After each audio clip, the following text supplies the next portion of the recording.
sabi ng Korte Suprema, pag magsasite ka ng jurisprudence, doon ka mag-check sa Supreme Court e-library. May electronic library na po pala eh. O kaya doon sa Philippine Reports, mga balita, Ma'am, Risa Ontiveros, Supreme Court was uncertain as to the source of the claim that the decision was unanimous. Pati Supreme Court nagtatakasan mo nakuha. At yun na nga mga bayan dito pa rin po tayo sa kakengkuyan po ni Risa Ontiveros. Mantakit mo mga bayan, umabot na po pala pati sa Korte Suprema yung kakengkuyan pong ginawa ni Risa Ontiveros mga bayan.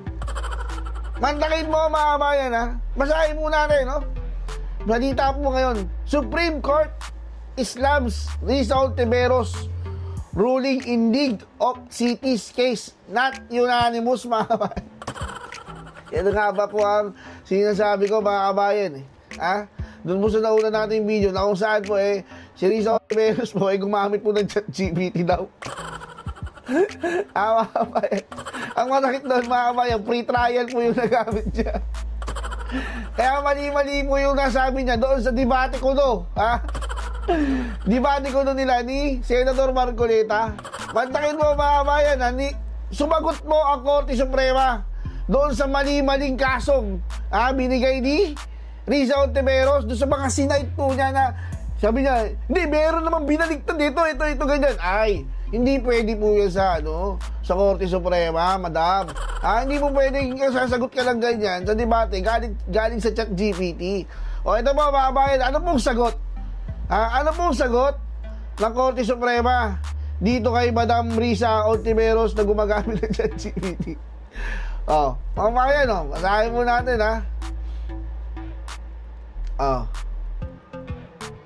ano ba mga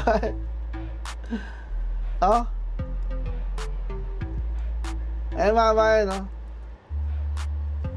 ayan in the statement released Thursday night, Supreme Court mouthpiece o spokesperson Atty. Camille said, "We clarify that the Supreme Court's ruling in League of Cities case was not unanimous." Ano ka ngayon? ChatGPT ba? Talagang niyari mo siya niyari mo siya ng Korte Suprema mga bayan. Ano pa mo sabi? Please refer to the decision and resolution published in Supreme Court e-library and the Philippines Reports. Sabi ng Korte Suprema, pag magsasite ka ng jurisprudence, doon ka mag-check sa Supreme Court e-library. May electronic library na po pala o kaya doon sa Philippine Reports, mga balita, Ma'am Risa Ontiveros, Supreme Court was uncertain as to the source of the claim that the decision was unanimous. Pati Supreme Court nagtatakasan mo nakuha. Saan mo nakuha yung sagot mo kay Sir Marcoleta? Siyempre, ako na po sasagot. Nakuha niya daw po, ayon kay Chio Moreno. Nakuha niya daw po sa ChatGPT free trial. Walang joke sa dami-dami ng free trial pa ang nagagamit ko. Lessons learned sa yan. Lessons learned sa yan. Next time, gumamit ka ng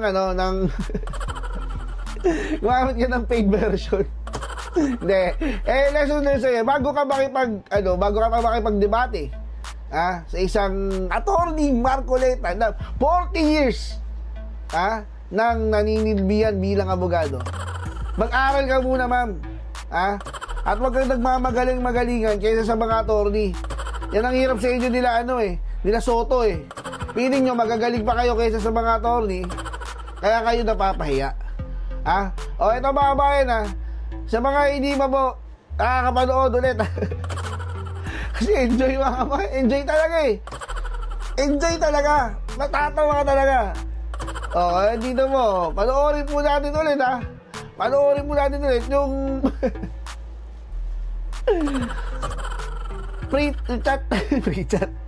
Yung pre-trial version ng ChatGPT. Ni Rizzo Ontiveros. Ito po, mga kabayan, pasok mo.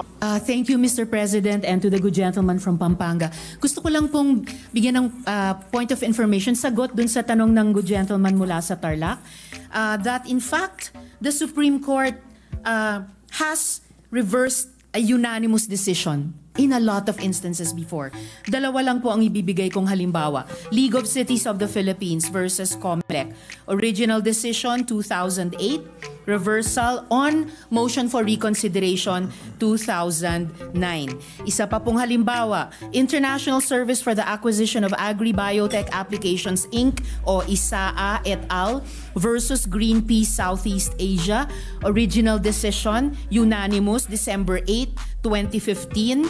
Reversed unanimously on MR din, July 26, 2016.